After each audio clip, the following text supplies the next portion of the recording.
Nah, selanjutnya kita akan bahas 5 lapis pertahanan nih. Kita akan membuat lapisan-lapisan pertahanan yang kokoh, ya tadi dengan ilmu leluhur. Ketika lumbung-lumbung sudah dipenuhi, sudah diikuti cara yang sederhana tapi efektif dan efisien ini, kita akan punya 5 lapis persediaan penghasilan apabila penghasilan kita bermasalah ya. Yang lapisan pertama ya penghasilan utama kita sekarang gitu ya.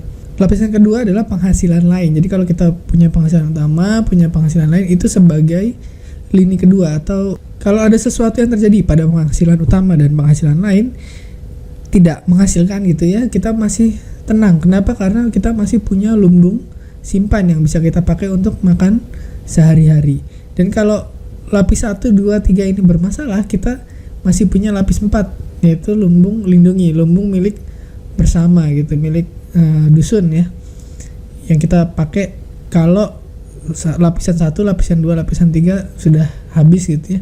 Nah, lapisan 4 pun sampai habis, kita bisa pakai lumbung tumbuh ya. Sebenarnya lumbung tumbuh ini kita tunggu sampai dia menghasilkan, tapi kalau ternyata ini habis gitu ya, kita jual juga nggak apa-apa ya. Lumbung tumbuh kita pakai untuk makan juga masih boleh.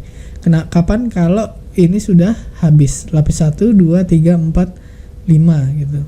Tapi kita jauh lebih kuat, lebih bertahan lebih lama ya, seperti pasukan perang Khandaq, Battle of Red Cliff, kemudian 300.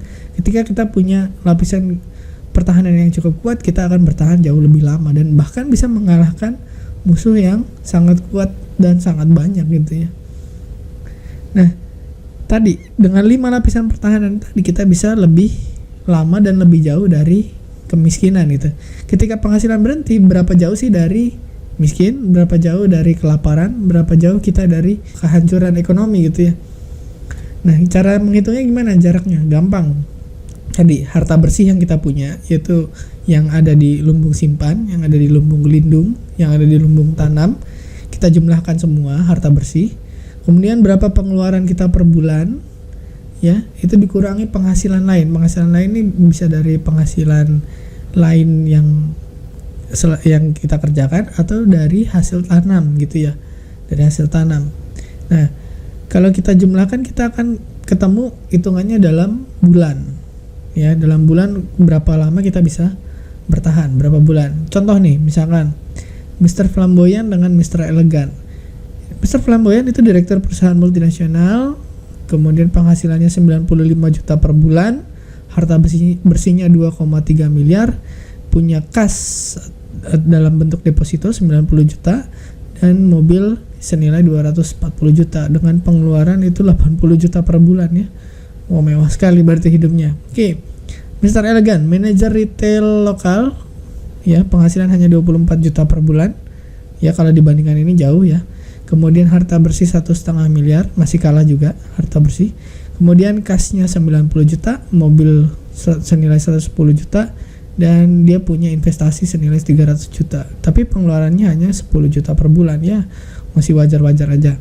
Oke, kita bandingkan mana yang lebih bertahan lebih lama. Bagaimana caranya? Menjumlahkan semua harta bersih, kemudian dibagi pengeluaran, dikurang dengan penghasilan tambahan. Nah, bagaimana, apa yang terjadi pada Mr. Flamboyant ketika penghasilan yang 95 juta per bulan ini berhenti, dan apa yang terjadi pada Mr. Elegan ketika 24 juta per bulannya berhenti. Nah, kita sudah hitung, ternyata Mr. Flamboyant 330 juta ya, pengeluarannya 80 juta, harta bersihnya 330 juta, kemudian pengeluarannya 80 juta per bulan. Dia tidak punya penghasilan lain. Nah, berapa bulan? Bertahan 4,1 bulan. Sementara Mr. Elegan, harta bersihnya dijumlahkan 500 juta, kemudian pengeluarannya per bulan 10 juta ya. Dia bisa bertahan 50 bulan. Jadi mana yang lebih siap, yang lebih kuat, punya pertahanan lebih bagus ya? Ternyata Mr. Elegan. Hanya ada 3 strategi utama membangun pertahanan keuangan, yaitu yang pertama kita simpan, kemudian lindungi, dan tanam ya. Ada 3 lumbung yang harus diisi. Jadi dengan melakukan strategi sederhana seperti ini, kita jauh lebih kuat dan lebih tahan terhadap guncangan keuangan.